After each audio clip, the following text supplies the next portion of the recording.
Hindi pa masimula ng pagkuha ng kargang langis ng lumubog na oil tanker sa Bataan dahil sa sama ng panahon.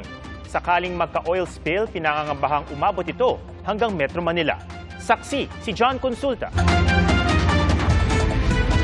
Oil sheen o oil slick pa lang ang nakikita ng Philippine Coast Guard sa dagat na sakop ng Limay, Bataan, kung saan lumubog ang oil tanker na MT Terra Nova.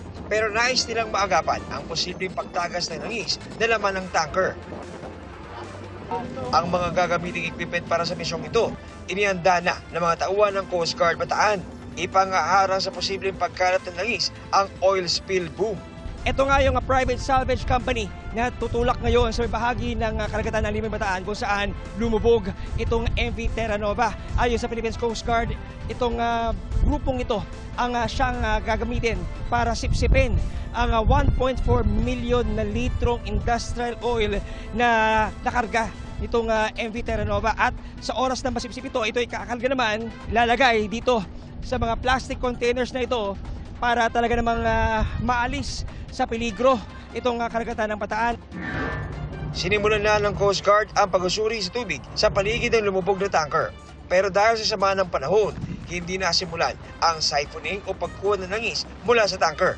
Pangamba ng Coast Guard, kung mangyari ang oil spill, baka abutin ang Metro Manila at mga kalapit na lugar. Hanggang Paranaque, Nabotas, itong Manila, Bulacan, saka Pampanga. So we are coordinating with the local government units of these areas, plus dinispatch na natin yung mga personnel natin para monitor. Okay. Kumuha naman ng water sample ang Pendro EMB sa mga coastal area sa Limay at Mariveles para alamin kung inabot na sila ng langis. Nakwe-question naman ngayon kung sino nga ba ang dapat magpasya kung tutuloy sa paglayag ang mga barko. Nauna lang sinabi ng Port Naga Ship Management, may-ari ng MT Terra Nova, na pinigilan ng Coast Guard ang paglalayag ng barko noong July 22 pero pinayagan din kinabukasan ng gabi.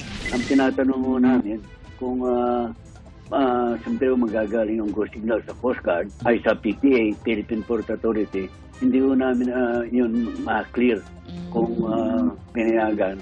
Pero ang alam mo namin, kahit na nasa discretion pa rin ng kapitan.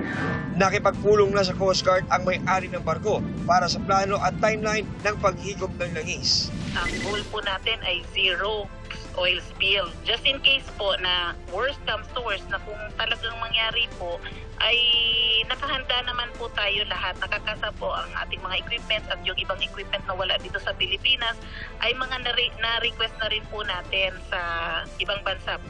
Ipinagbawal naman muna ng LGU ang pangingisda sa lugar. Sa pakipagtulungan po ng mga barangay captains natin, siyempre po nagpe-prepare din po ng mga tulong. Para sa GMA Integrated News, ako si John Consulta, ang inyong saksi. Mga kapuso, sama-sama tayong maging saksi. Mag-subscribe sa GMA Integrated News sa YouTube at para sa mga kapuso abroad, samahan niyo kami sa GMA Pinoy TV at sa www.gmanews.tv.